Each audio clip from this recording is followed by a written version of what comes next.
Hello everyone, welcome back to my channel Udupi foods and cuisine. ಇವತ್ತಿಲ್ಲಿ ನಾವು ಟೇಸ್ಟಿಯಾಗಿ ಬಂಗುಡೆ ರವಾ ಫ್ರೈನ ಹೇಗೆ ಮಾಡೋದು ಅಂತ ನೋಡುವ. ನನ್ನ ಚಾನೆಲ್ನ ಇದೇ ಫಸ್ಟ್ ಟೈಮ್ ನೋಡ್ತಾ ಇದ್ದೀರಾ ಅಂತ ಅಂದರೆ ಪ್ಲೀಸ್ ಸಬ್ಸ್ಕ್ರೈಬ್ ಮಾಡಿ, ಹಾಗೆ ಪಕ್ಕದಲ್ಲಿರೋ ಬೆಲ್ ಐಕನ್ನ ಮರೀದೆ ಕ್ಲಿಕ್ ಮಾಡಿ. ಇವಾಗ ಬಂಗುಡೆ ರವಾ ಫ್ರೈನ ಹೇಗೆ ಮಾಡೋದು ಅಂತ ನೋಡ್ಕೊಬರೋಣ ಬನ್ನಿ. ಮೊದಲಿಗೆ ನಾನು ಚೆನ್ನಾಗಿ ಫ್ರೆಶ್ ಆಗಿರೋಂತಹ ಬಂಗುಡೆ ಮೀನನ್ನು ತಗೊಂಡಿದ್ದೀನಿ. ಇದನ್ನು ಇವಾಗ ಚೆನ್ನಾಗಿ ಕ್ಲೀನ್ ಮಾಡಿಕೊಂಡು ಈ ಥರ ಕಟ್ಸನ್ನು ಹಾಕೋಬೇಕು. ನೋಡಿ, ಬರೆಗಳನ್ನು ಹಾಕೋದ್ರಿಂದ ಮಸಾಲೆ ಚೆನ್ನಾಗಿ ಅಪ್ಲೈ ಆಗುತ್ತೆ, ಅದಕ್ಕೋಸ್ಕರ ಈ ಥರ ಬರೆಗಳನ್ನು ಹಾಕೋಬೇಕು. ಇವಾಗ ಇದಕ್ಕೆ ಮಸಾಲೆನ ರೆಡಿ ಮಾಡ್ಕೊಳ್ಳೋಣ. 3 ಟೇಬಲ್ ಸ್ಪೂನ್ ಖಾರದ ಪುಡಿ, 2 ಟೇಬಲ್ ಸ್ಪೂನ್ ಧನಿಯಾ ಪುಡಿ, 1 ಟೀ ಸ್ಪೂನ್ ಅರಶಿನ ಪುಡಿ, 1.5 ಟೀ ಸ್ಪೂನ್ ಶುಂಠಿ ಬೆಳ್ಳುಳ್ಳಿ ಪೇಸ್ಟ್, ರುಚಿಗೆ ತಕ್ಕಷ್ಟು ಉಪ್ಪು, ಅರ್ಧ ಕಪ್ಪಷ್ಟು ಹುಣಸೆ ನೀರನ್ನು ಹಾಕೋತಾ ಇದ್ದೀನಿ. ಇವಾಗ ಇದನ್ನೆಲ್ಲ ಒಂದ್ಸಲ ಚೆನ್ನಾಗಿ ಮಿಕ್ಸ್ ಮಾಡ್ಕೊಳ್ಳೋಣ. ನಂತರ ಕ್ಲೀನ್ ಮಾಡ್ಕೊಂಡಿರೋ ಮೀನನ್ನು ಇದಕ್ಕೆ ಹಾಕ್ಕೊಳ್ಳಿ. ಮೀನಿಗೆ ಮಸಾಲೆನ ಇವಾಗ ಚೆನ್ನಾಗಿ ಅಪ್ಲೈ ಮಾಡ್ಕೊಳ್ಳಿ. ಇಲ್ಲಿ ನೋಡಿ, ಕಟ್ಸೋ ಒಳಗಡೆ ಎಲ್ಲ ಚೆನ್ನಾಗಿ ಮೀನನ್ನು ಅಪ್ಲೈ ಮಾಡ್ಕೊಳ್ಳಿ.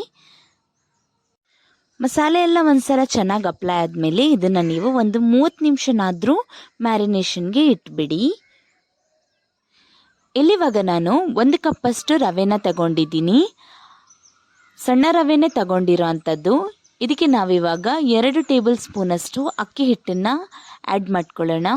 ನಂತರ 1 ಟೀ ಸ್ಪೂನ್ ಉಪ್ಪನ್ನು ಆ್ಯಡ್ ಮಾಡ್ಕೊಳ್ಳೋಣ. ಇವಾಗ ಇದನ್ನೆಲ್ಲ ಚೆನ್ನಾಗಿ ಒಂದ್ಸಲ ಮಿಕ್ಸ್ ಮಾಡ್ಕೊಳ್ಳಿ.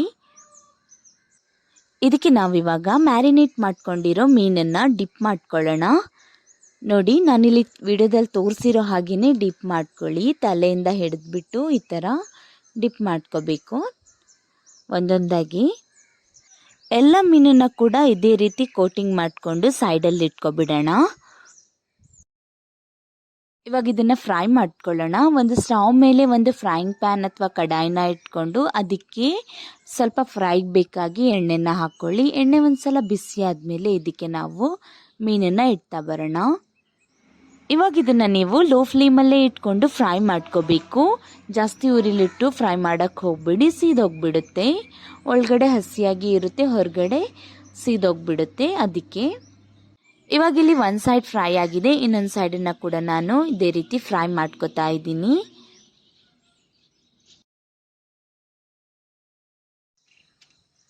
ಇವಾಗ ಇಲ್ಲಿ ನೀವು ನೋಡ್ಬೋದು, ಮೀನು 2 ಸೈಡು ಕೂಡ ಚೆನ್ನಾಗಿ ಫ್ರೈ ಆಗಿದೆ. ಇವಾಗ ಇದನ್ನು ನಾವು ತೆಗೆದು ಬಿಡೋಣ.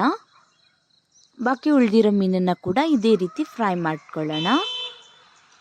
ನೋಡಿದ್ರಲ್ಲ ಫ್ರೆಂಡ್ಸ್, ಒಂದು ಟೇಸ್ಟಿ ಆದಂತಹ ಬಂಗುಡೆ ರವೆ ಫ್ರೈನ ಹೇಗೆ ಮಾಡೋದು ಅಂತ.